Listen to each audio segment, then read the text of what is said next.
Okay, welcome back, everybody. This is Todd Sylvester with the Todd Sylvester Inspires Belief Cast, and I'm excited once again to have an amazing guest. We have Haley Hardy. Welcome. Hi, thank you. Yeah, thanks for being here. I'm so excited to have you on. And listeners, her story is going to blow you away, and I can't wait to get to that. But I first need to thank our sponsor, Veracity Networks, and my good friend Drew Peterson. Thank you for sponsoring this and allowing this to happen and spreading the word. Again, like I say, always we're trending on all platforms. It's amazing, the responses. So thank you for your support. And so just like all the other guests, this is another amazing guest, Haley Hardy. She grew up in Highland, Utah. She's 5 out of 7 children. So you had a big family. Yes. Yeah. Yes. Yeah, I can't wait to hear more about that. And I love how you said when you were younger, you had confidence distilled in you because your brothers challenged you to do anything and everything, and you did.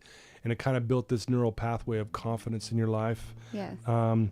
You had great parents who taught you to believe in yourself, and you really believed that that was a gift. You were in a very severe car accident, which we'll get into and how you survived that. And that was pretty remarkable what I read there. Yes. And you realized after that you had a purpose in your life. And I think a lot of people don't know that. And so I can't wait to touch base on that as well. And then, there's also that tragedy of losing your son. Is it Johnny? Yes. Yeah, it was Johnny who was killed. And then also going through a divorce after this, and just a lot of things unraveling at that time. But, for the people that I know that know you, think that you're one of the most positive, most charismatic people on this planet. Thank who has you. confidence, and you're happy. And you love your life. And we were talking about that off the air here just a minute ago.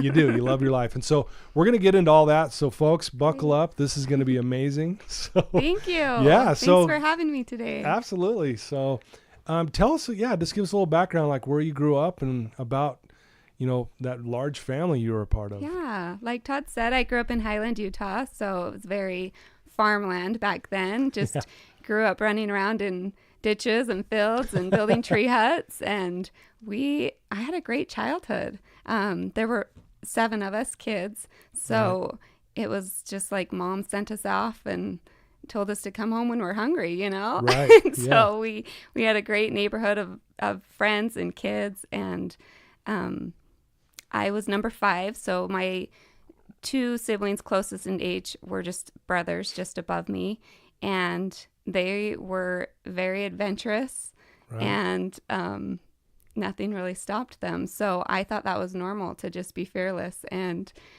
they challenged me to, I think I just wanted to be like them, really. So they were doing flips on the tramp and into the canal and building jumps and anything they did, I just wanted to do too. So really?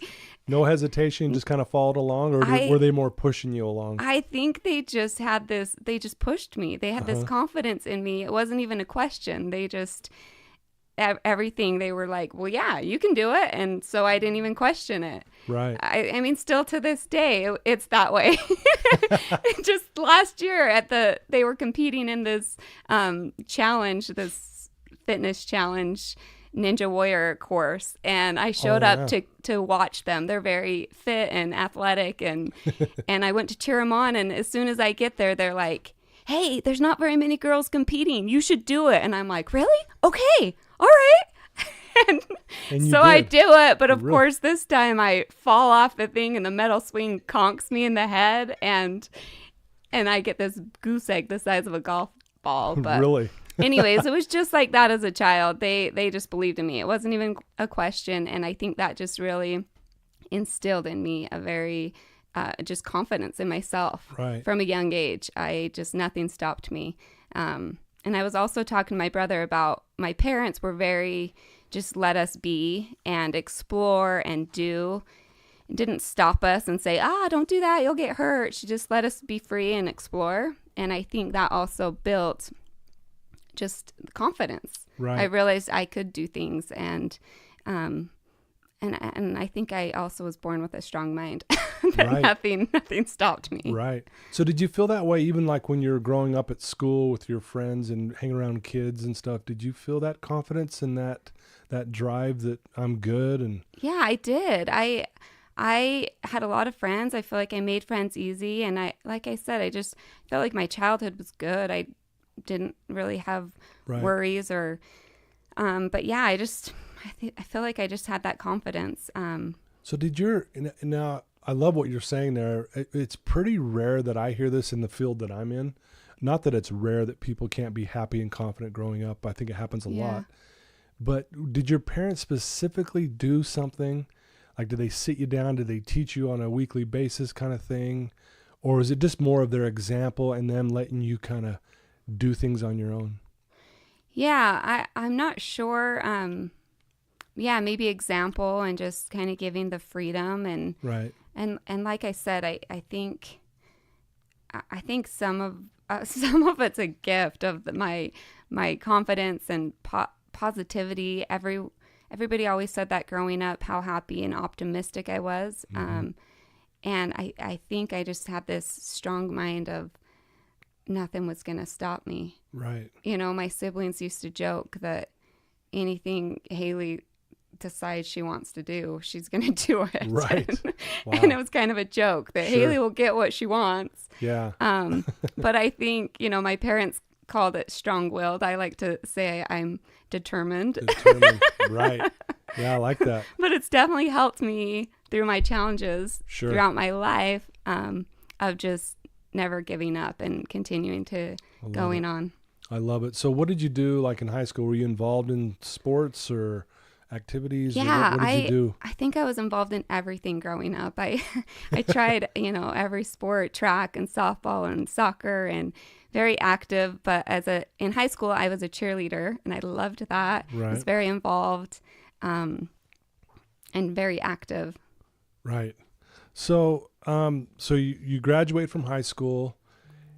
Now let's get into, I know you took a trip to St. George with one of your friends. Yes, it was actually spring break of my senior year. Spring break, senior year. Yeah. You talk your mom into letting you go down, it sounded like. Yeah, it was spring break. Everyone went to St. George and our friends would be down there. And so my best friend and I wanted to go meet them, and my dad didn't feel good about it. And of course, I was just really strong-willed and wanted to convince them that we should go. So my mom let us take her car, and you know, I'm a rule follower and strive to be obedient. And so my dad's one request was promise to wear your seatbelts and read the For Strength of Youth pamphlet.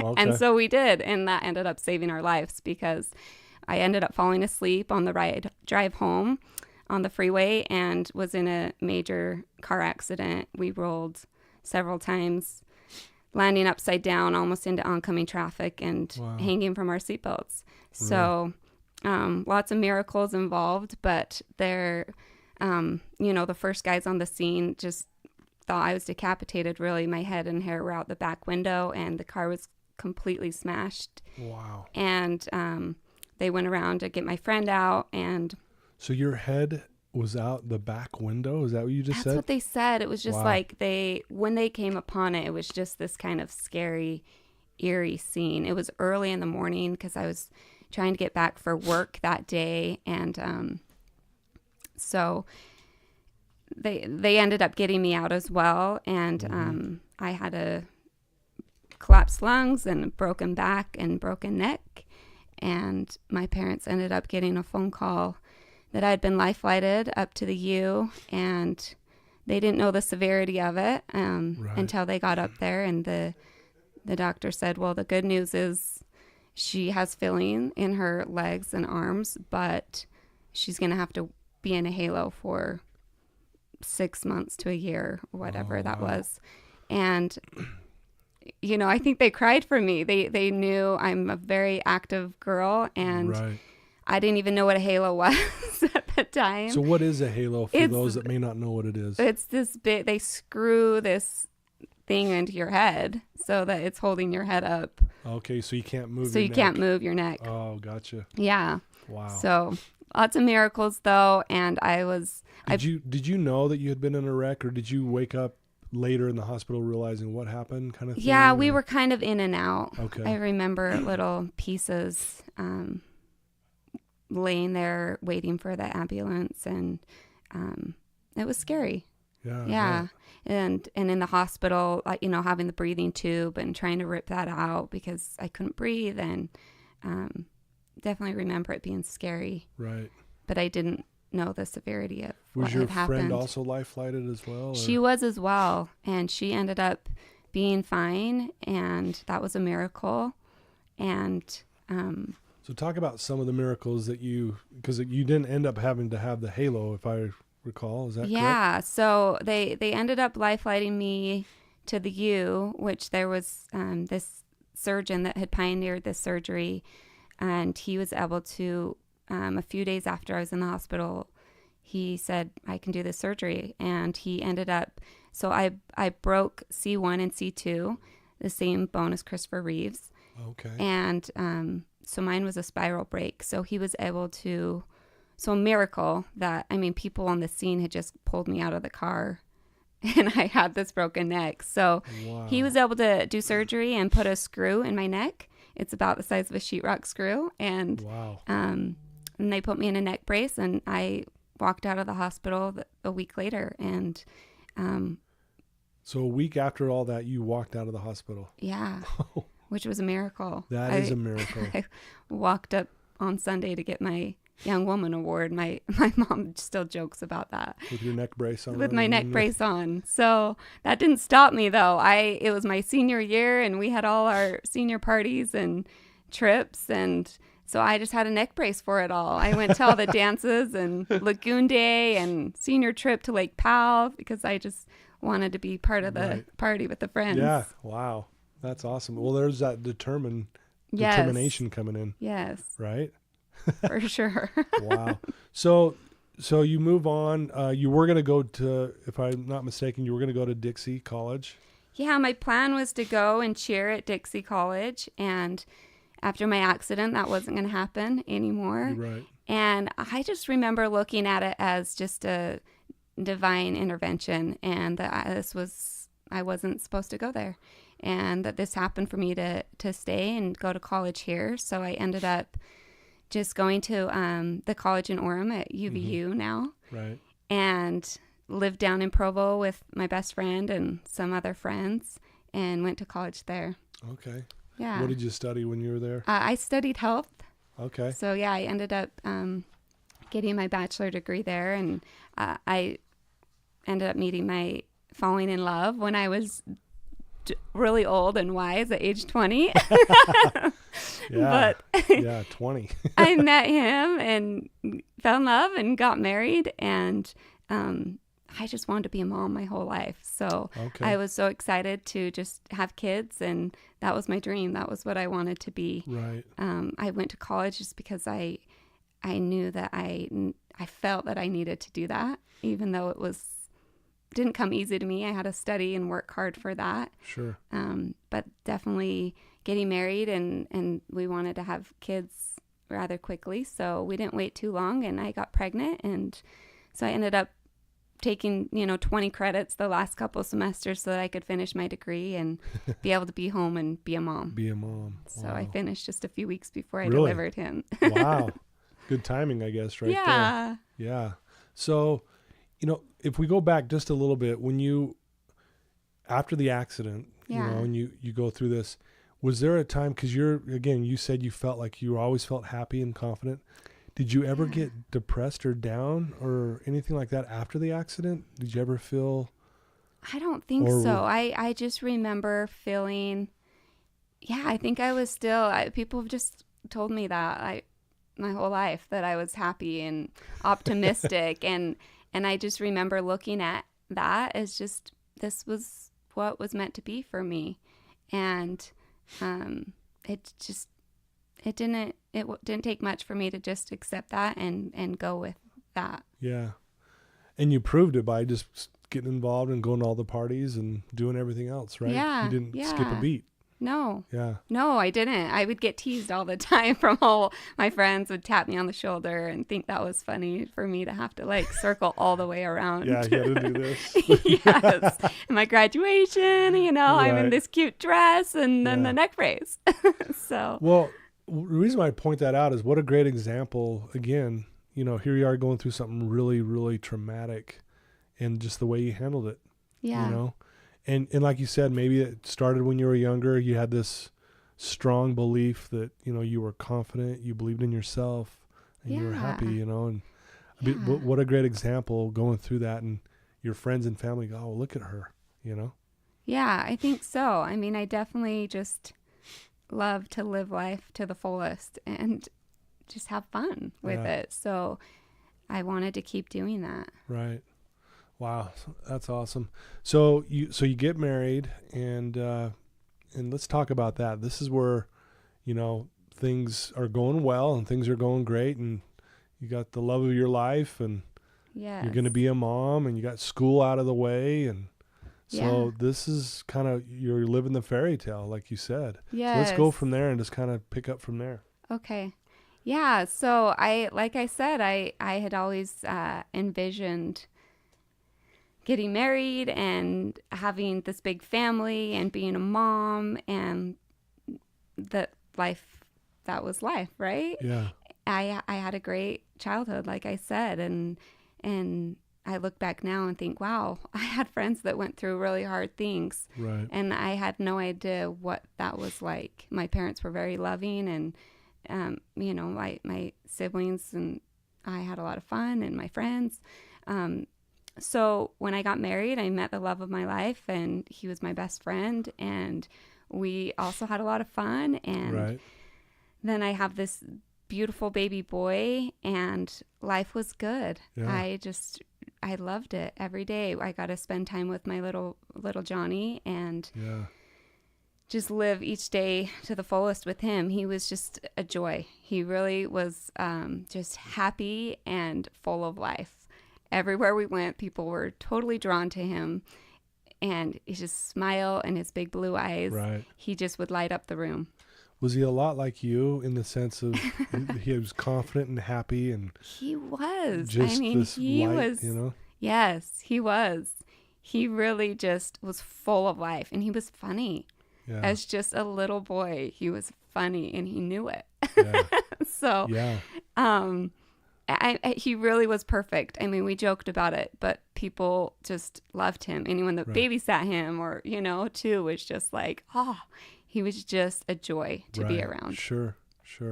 Yes. So, so you end up getting pregnant again, correct? Yes. So, You're like pregnant, I said, we just wanted kids. So I was ready. I was like, let's do this Let's again. keep going. So I ended up having a miscarriage in between the boys, but Okay. then I was able to get pregnant again. And so I was pregnant, and we had this beautiful, fun boy, and we had just been on a family vacation and bought a new home closer to my husband's work.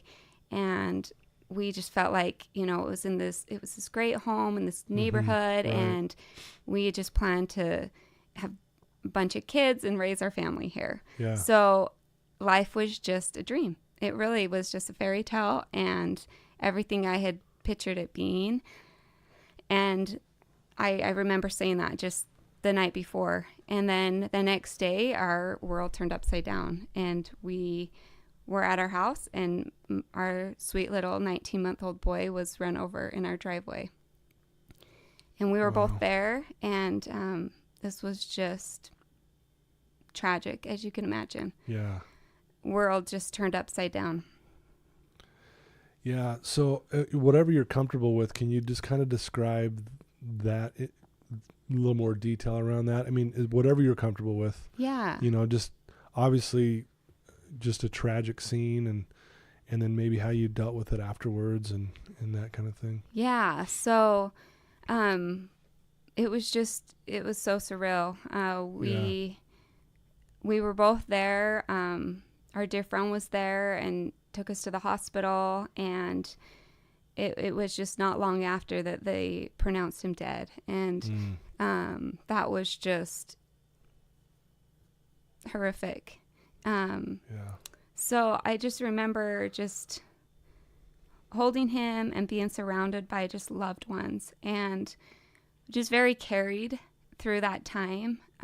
Many earthly angels in my life at the time, people just calling and being there at the right time and the right moment. And for me, I just was able, I have a very strong faith, and I always have.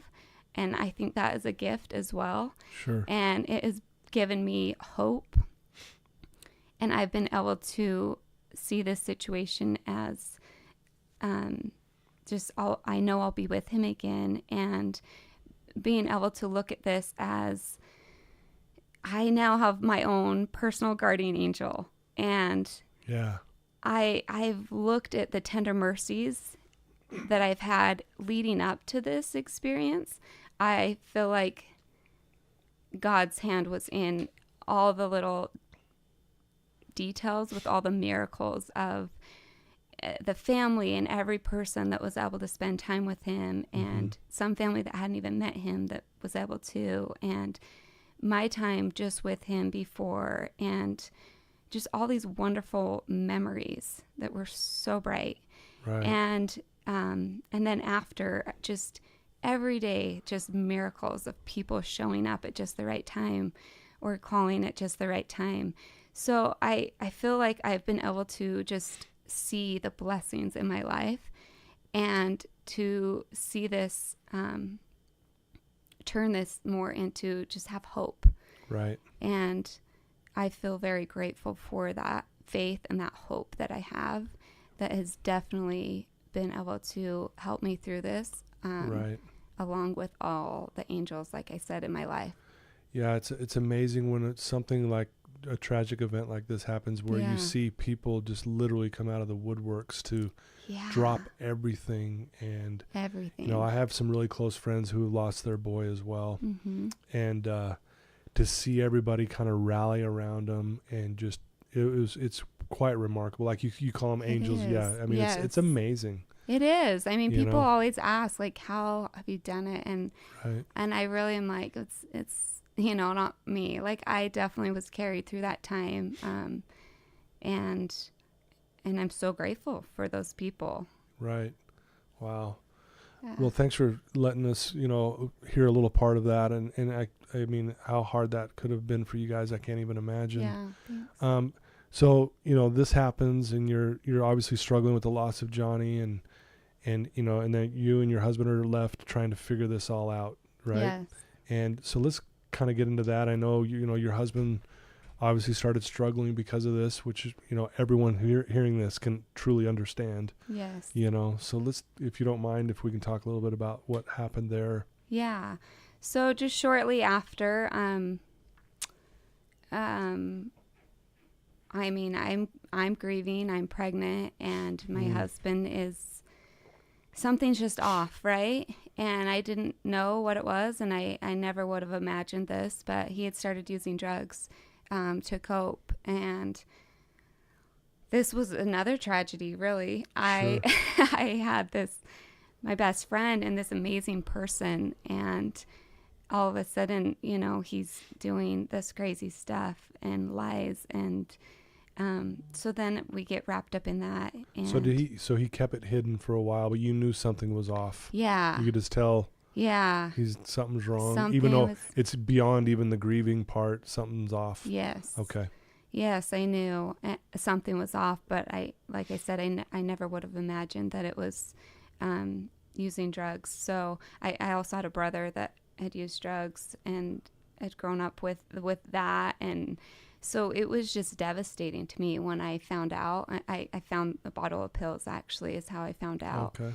And of course, when I approached him with it, of course, he tried to lie and make up a story, but I knew what they were from my brother's addiction, and so you've been around addiction before. Yes. So you kind of knew the signs a little bit. Is that fair to say? Or? I mean, a little bit. Okay. Yes, a little bit from my brother. Okay. For sure. Okay.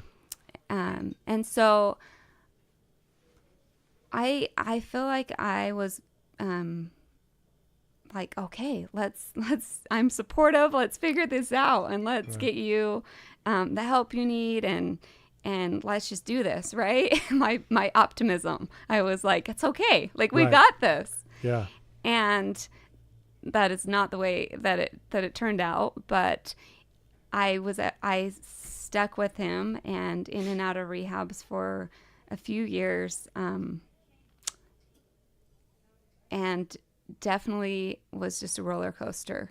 As we know, addiction is just very up and down, and lots of lies. And I wanted to believe that I knew who he was, and I was just holding on to his heart and who he was and his potential.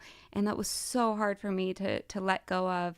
And I also became so codependent, and it was just this roller coaster. My whole life was just revolving around if he was doing well or not with it. Right. And it was just a whirlwind.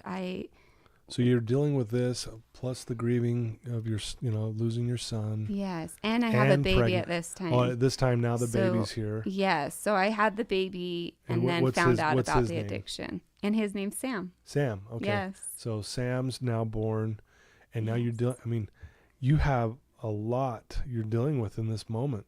It was like a crazy movie. I would get phone calls in the middle of the night from cops, about my husband, and I never knew where he was, and just crazy. I was going crazy, right? Trying to drive around to find him or whatever it was.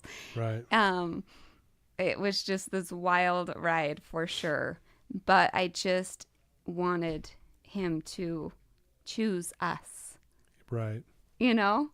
And I think that was the most devastating part when I was like, what? Yeah. Like you're picking these drugs and this crazy life over your wife and child. One of the best definitions I've come across on addiction, of what addiction is it's the perpetual avoidance of legitimate suffering. Oh, wow. So that's amazing. Yeah. So you avoid legitimate suffering. So you're suffering, and it's legitimate because of what you've been through. Yeah. Anyone would suffer. Yes. But to sit through it and to sit in it, and to know that you can do this. Mm-hmm. Yes, it's hard and it sucks. And it's not fair, actually. It's truly not fair. But life's not fair. Right. It really isn't. No. But for you to sit through that, and unfortunately, and again, we all have our challenges, and we're not judging anyone here at all. Nope. I was an addict myself, so I'm not judging your husband at all. But when we want to avoid those negative feelings so much, sometimes we'll go to that route of I'm going to numb it out and do drugs, and unfortunately it consumes you at times, and it sounds like that's what happened with him, and he chose that versus eventually, right? It sounds like. Yes. And you guys ended up getting a divorce, correct? Yeah. So it finally, I just didn't want to, I wanted him to just snap out of it and be good. And I finally realized that it had to be his choice and that I had to let go. And I remember a time, where I definitely felt like drugs make you do crazy things. And I felt like my son and I's life was in danger. And that was the first time that I had him go live at his parents. And, and he was back and forth, and I thought he would be clean, and then he wouldn't be. And that whole story, like I said, it was a couple years of this, but then it finally hit me, and I had this strong, impression that it was time to divorce. And that was so hard for me. Yeah. But I felt so strongly that Sam needed one stable parent. Right. And if I stayed on this roller coaster, I was going to go crazy. Right. Yeah. So it was the hardest thing, though, for me to do, is to file for divorce and to move forward that way. How long ago was that, if you don't mind me asking? Man, that's a good question. 11 years? So it's been 11 years. Yeah, 10, 11 years. So it's been a while. Yes. So Sam's 11? Okay, so Or Sam's 13, 13. and he was about 2. About 2. So Gotcha. it was right Yeah. around there. Okay. Yeah, I kind of forget. I think I lived in this fog for a lot of Sure. years Yeah, I can through imagine. all this. So Right. So you make a really tough decision, because obviously we know you love your husband, you care about him, you want what's best for him, but he's not doing what he needs to be doing, at least Yeah. right. Right. So you do this, you divorce. How did you handle that, and how did he handle that? And talk about that for a minute. Yeah, it was devastating for me, really. It took me a long while to really just grieve and heal from all and let go, really. And he just spiraled more. So he was caught up in his addiction for a while after that. And that was hard for me too. He was obviously numbing his feelings, Right. but it was hard for me to feel like there was never any sort of closure or apology or something like that, right? Or it seemed like he was just moved on or whatever. Right. But I started believing all these limiting beliefs after that. Like I had felt so abandoned and rejected and betrayed through that experience that I really just, as much as I was still positive, I mean, friends and people still always tell me, you are so positive and optimistic. But I think it was just this battle inside of these limiting beliefs of I'm not enough and I'm not lovable. Yeah. And I think that came, after this whole experience of just feeling so betrayed and rejected. Right. From that. Yeah. And I think anyone hearing this would understand, Yeah. that you would have these thoughts and these beliefs that start creeping in that, I'm not good enough. What's going on? Yeah. That kind of thing. So I think that's normal. Was it hard too that people were throwing back at you? Well, you're just so positive. You're so great. And you're probably going, if you only knew what was really going on. I really, I think I was still really positive, and I went back to school and I got my nursing degree, so I wanted to be able to give back and just be this loving nurse like some from my accident, my sons. Is that where that stemmed from, by the way? Yes. Really? Yeah. I in my accident I had a really mean nurse and a really loving nice one, and I'll never forget that. And then my son's accident, I mean, they were angels.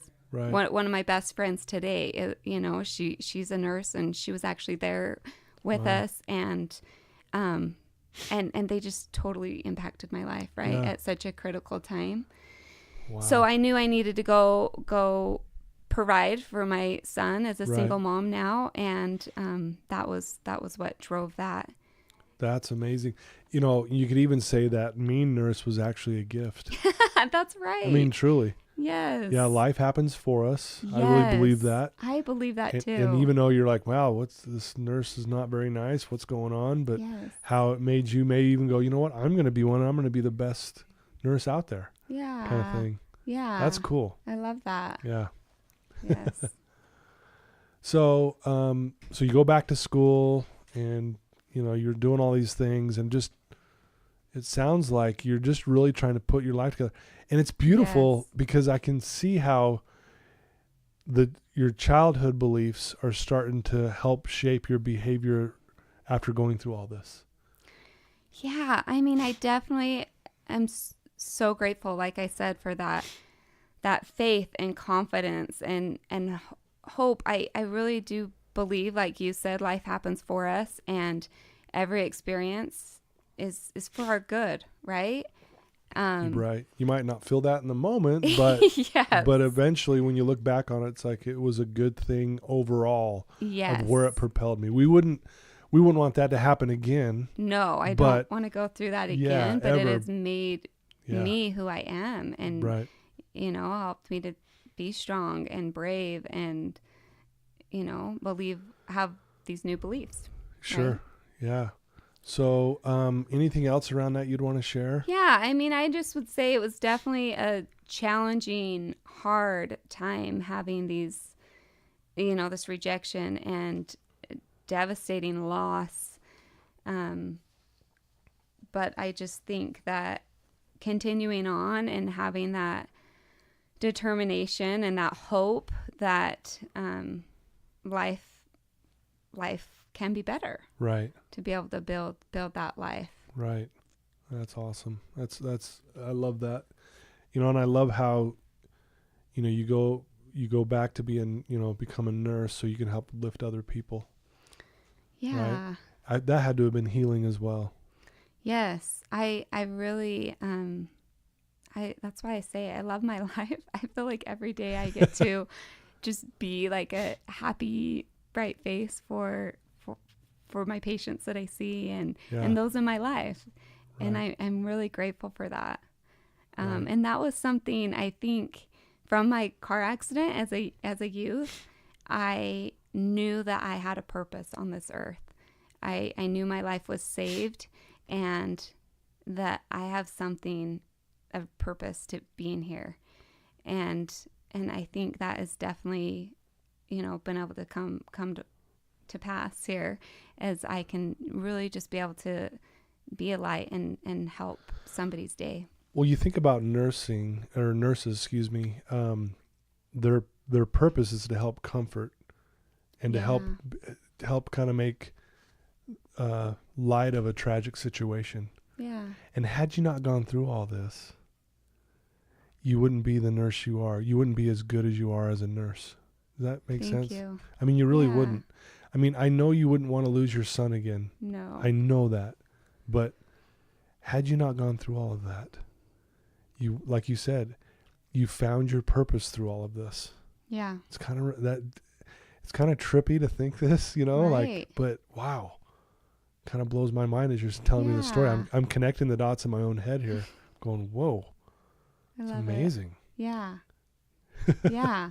So great. Yeah. I like it. But yeah, I definitely had to battle through those limiting beliefs. I mean, as much as I was still moving forward with my life and, being positive and working to better my life and get my career and dating and doing all these things, I think it was still this, those limiting beliefs were holding me back. Yeah. And I didn't really know what that was. But it was almost like, a battle, right? Like, sure. I'm positive and optimistic, but I don't think I'm good enough or lovable. So it almost either sabotaged those relationships or whatever it was. And really not let people really close to me. And so I think when it finally, like the why behind it, right? Like, I think it was finally this thing of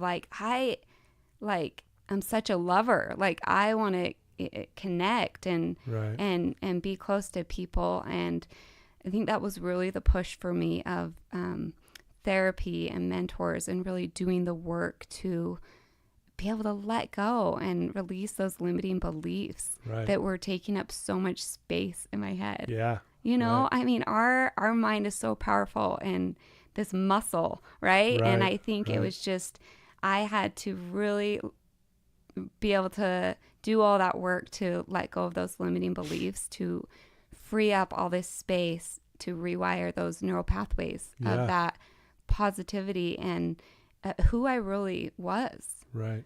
That I wasn't able to fully believe because of those beliefs. Wow. It's very well said. Very well said. What are your beliefs now? What are my beliefs? That's so great. That's a great question. Yes, I'm going to put you on the spot here. Yeah, I'm like, man. I mean, like I said, I feel like I've got this, just this love and this ability to be a love and a light. And well, I'm going to stop you 1 sec. So you made a comment. One of the limiting beliefs you had is that you were unlovable. Yes. But you can't give away what you don't possess. Correct. And here you are giving away love. So you possess it.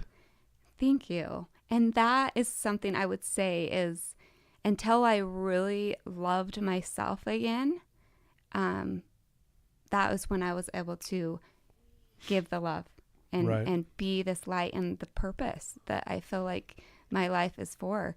And, you know, when Johnny passed away, I just really like felt he was such a light and a joy, and Right. he lit up the room wherever he went, and people were drawn to him. And I just remember just feeling like that is the legacy he would want to live or leave with us. Right. And that is what I, you know, want to strive to be, to continue his legacy on. I love that.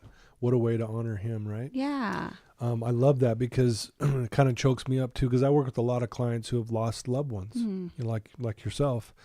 And one of the things I teach my clients is to, you know, if they were in the room right now, would they want you to be sad or happy? And the answer is always, they want me to be happy. Yes. So I'll say, honor them then by being, Yes. let's give them what they want. Right. And so that's why that's exactly what you're doing.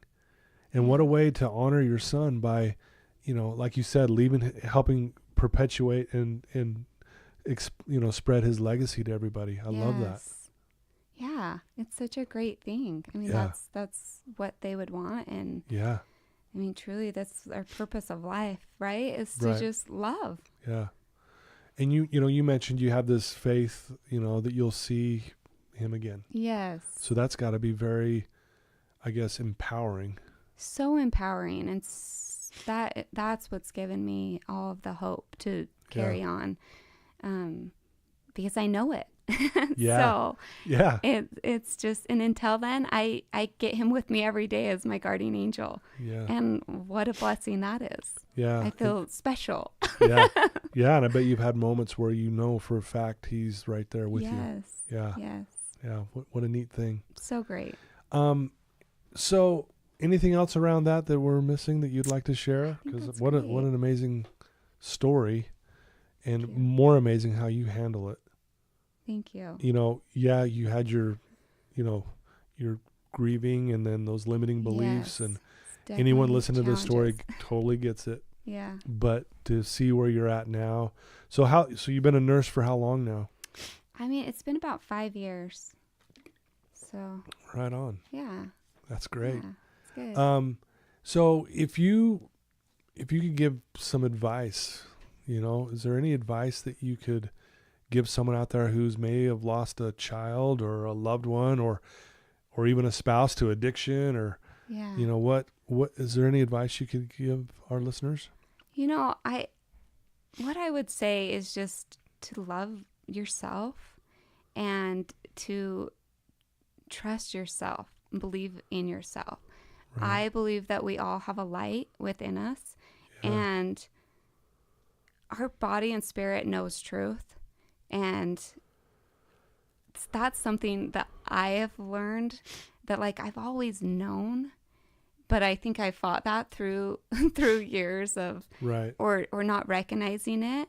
But yeah, love yourself and trust yourself.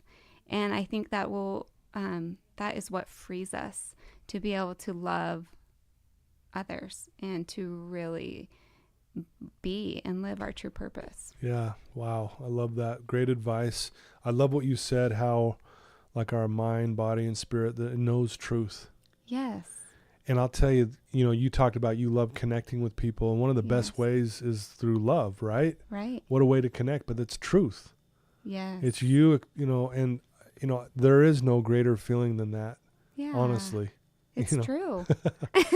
And I really believe this with our loved ones who have passed. If we'll honor them by being happy and spreading love, we'll connect with that. We'll probably feel them even more powerful than even if they were sitting in the room sometimes, It's true. you know? Yes. Yeah. And I think that just living aligned with, like our God and ourselves, and truly connecting with them and others. Awesome. Yeah. Any parting thoughts? No, that was great. Yeah. Thank you. No, thank you. Thanks for being vulnerable and willing to share, you know, the story that you've gone through. And I mean, obviously it wasn't easy, and, you know, we wouldn't wish this on anybody, but to see how you've handled it's truly remarkable. Thanks for having me. Yeah, you really Happy are to a be light. here. Thank you. Yeah. If people wanted to reach out to you and ask you a question, or if they're struggling with maybe some of the same stuff, how how would they do that? How would they get a hold of you if you're if you're okay with that? Yeah, of course. Yes. What's your phone number and your address? No. Yeah, they can message me on Facebook. It's Okay. Haley Rasmussen Hardy. Okay. So yeah, Right that would on. be great. Yeah. So there you go, folks. Thank you, Haley. I really mean that. you. What a hearing your story makes me want to be better. So thank you you. so much. So the listeners, like I said, another amazing story, another amazing person. Please look up Haley and reach out to her if you have any questions. And let's all do our best to be a light unto this world. The world needs our light. And don't mean to get emotional here, but I'm just feeling it right now. And I think we owe it to those around us to be that light to the best that we can. And we're not going to be perfect, but anyway, thank you so much. Please share this episode with anyone and everyone that you know, especially those who may be struggling, who have lost a loved one or are struggling with addiction. And again, I want to thank our sponsor, Veracity Networks. A little faux pas there. Sorry about that. And thank you, listeners. This is what another great story. So thanks, Haley, once again. Thank you. Okay,